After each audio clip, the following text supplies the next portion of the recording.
예, 오늘 나귀를 타신 메시아 이런 제목으로 요한복음 12장 12절에서 19절까지 말씀을 함께 보도록 하겠습니다. 오늘 본문에서 이제 예수님이 새끼 나귀를 타고 무리들의 호산나 호산나 하고 찬송하는 소리를 들으시면서 예루살렘에 입성하십니다.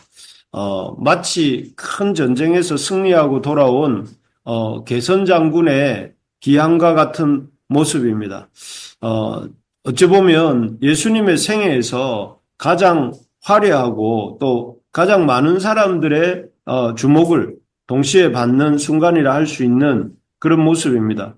이렇게 무리들의 호산나 호산나 하는 찬송 소리를 들으면서 이 개선 장군처럼 입성하시는 예수님의 모습을 통해 우리가 어떤 것들을 깨닫게 될까요? 깨달을 수 있을까요? 첫째는 예수님은 승리의 왕이시다. 승리의 왕이시다 하는 것입니다. 그리고 우리는 이런 승리의 왕이 되시는 예수님께 이렇게 순종을 드려야 된다 하는 것이죠. 물론 예수님은 당시 명절을 지키기 위해 예루살렘에 몰려든 사람들이 기대하고 바라는 것과 같이 정치적 메시아는 아니었습니다. 당시 사람들은 예수님을 이스라엘을 그 로마의 압제로부터 건져줄 정치적 메시아로 생각을 하고 기대를 했습니다. 물론 그런 의미에서 예수님은 정치적 메시아로 오신 것은 아닙니다. 오히려 예수님은 백마가 아니라 나귀 새끼를 새끼 나귀를 타신 것에서 보듯이 전쟁의 왕이 아닌 겸손과 평화의 왕, 또 하나님의 말씀을 이루시는 메시아 왕으로서 오신 것이었습니다. 예수님은 이 겸손과 평화의 왕이셨습니다. 겸손과 평화의 왕으로서 자신을 낮추시고 세상에서 굴림받는 자리가 아닌 또 죄인들의 자리인 십자가에서 돌아가십니다. 그리고 그렇게 죽으신 후에는 장사한 지 3일 만에 다시 살아나셔서 죄와 사망을 이기시고 생명의 주가 되셨습니다. 높아짐이 아닌 낮아짐으로 죽임이 아닌 죽음으로 또 자기 뜻 행함이 아닌 하나님의 뜻에 온전히 순종함으로 승리의 왕이 되신 것이죠. 바로 이 점을 우리가 우리 이 예수님을 통해 우리가 배워야 되겠습니다.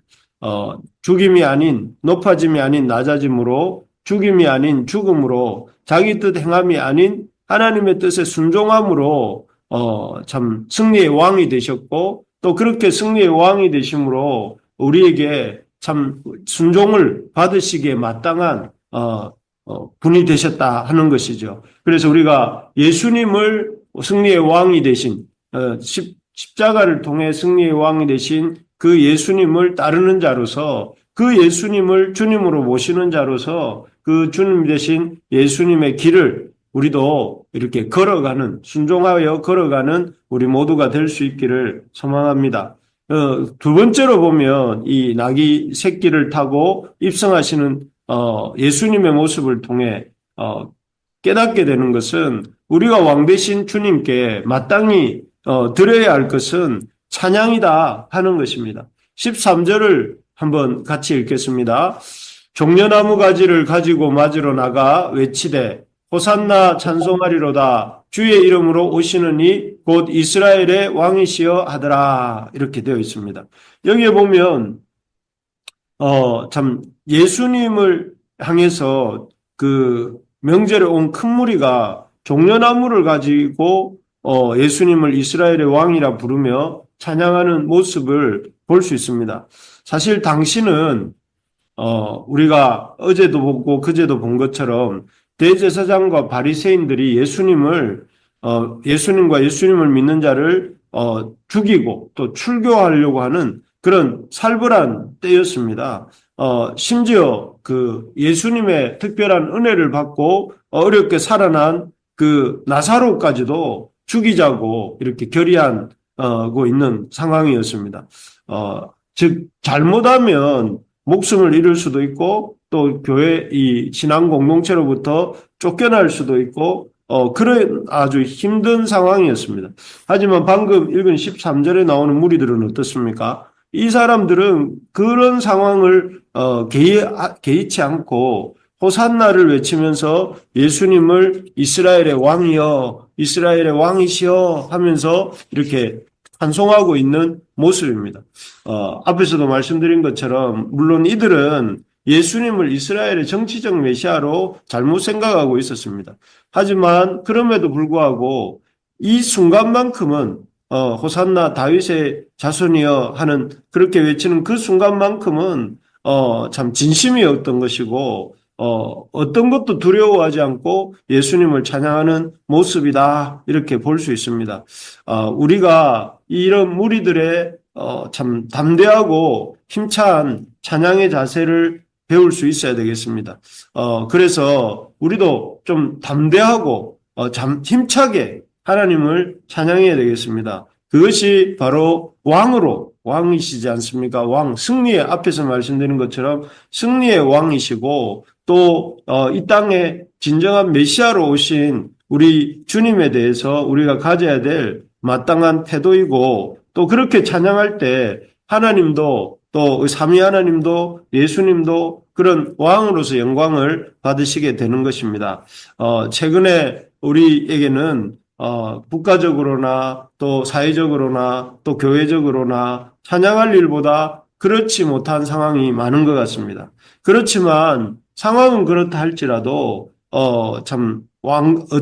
그런 상황으로 인해서가 아니라 우리의 왕이신 주님 때문에 기뻐하고 주님이 주실 참 승리를 기대하면서 오늘 본문의 무리들처럼 참 또 그 복음을 전하다가 매맞고 깊은 감옥에 갇혔지만 그럼에도 불구하고 기죽지 않고 힘차게 찬양하였던 바울과 실라와 같이 또 오늘 본문의 무리들처럼 또 초대교회에 그 핍박받으면서도 지하 동굴에 숨어서도 기뻐하며 찬양했던 그 우리의 신앙의 선배들처럼 우리가 찬양하고 또 기뻐하는 우리 부르심의 가족들이 되시기를 주의 이름으로 축복합니다. 마지막으로 또 이렇게 나귀 새끼를 타시고 개선 장군처럼 입성하시는 예수님의 모습을 통해 깨닫게 되는 것은 우리도 왕이시지만 아주 승리의 왕이시고 또 성자 하나님이시지만 이 새끼 나귀를 타고 그 십자가의 길을 걸어가셨던 예수님의 길을 우리도 똑같이 걸어가야 된다 하는 것입니다. 예수님의 길은 앞에서도 말씀드린 것처럼 십자가 고난을 통과하여서 부활의 영광에 이르는 길이었습니다. 앞에서 이렇게 본 나사로는 어떻습니까? 그는 참 예수님의 사랑받는 제자요 친구였습니다. 그렇지만 그는 심한 병이 들었습니다. 그리고 죽었습니다. 그리고 썩어졌습니다. 참 그런 어떻게 보면 인간적으로 볼 때 참 왜 이런 생각이 들지만 그런 일이 있었기 때문에 그에게 다시 사는 일이 일어날 수 있었습니다. 그렇게 또 살아났기 때문에 큰 은혜를 경험한 것이죠. 그래서 이 나사로와 그의 누이들이 말로 할 수 없는 하나님의 은혜를 경험하고 또 기쁨을 누리게 되었던 것입니다. 우리가 예수님을 믿고 하나님의 백성으로서 삶에도 불구하고 우리 삶에는 예수님이 그러셨던 것처럼 고난의 시간, 고통의 시간이 있습니다. 그럴 때 그런 고난을 인해서 혼란스러워하지 말고 왜 이런 고난이 있는가 하고 혼란스러워하지 말고 항상 고난을 통과하여 이렇게 주님의 영광이 임한다 하는 사실을 기억하고 그 고난 가운데서도 믿음의 길을 뚜벅뚜벅 걸어나가는 우리가 되어야 되겠습니다. 지금 앞에서도 말씀드린 것처럼 우리 교회나 나라나 또 이렇게 사회가 힘든 때입니다. 이런 힘든 때가 곧 지나가고 때가 되면 우리에게 놀라운 영광과 기쁨의 시간이 올 것을 기대합니다. 그래서 이 고난 중에도 우리가 참 잘못된 길을 가고 있는 것이 아니라 예수님이 걸어가신 길을 걸어가고 있다 하는 사실을 기억하면서 우리가 이 길을 더욱더 기뻐함과 감사함으로 앞으로 주실 부활의 영광을 기대하면서 소망을 가지고 걸어나가는 우리 모두가 되기를 소망합니다. 말씀을 맺겠습니다. 새끼 나귀를 타고 이 예루살렘의 개선장군처럼 입성하시는 예수님을 통해 우리는 예수님이 승리의 왕이시고 또 그런 승리의 왕이 되신 예수님을 향해 우리가 마땅히 찬양해야 하며 또 우리도 그 주님이 걸어가신 길을 우리가 걸어가야 된다 하는 것을 마음에 새기고 또 살아가는 복된 하루가 되시기를 주의 이름으로 축복합니다. 아멘. 예.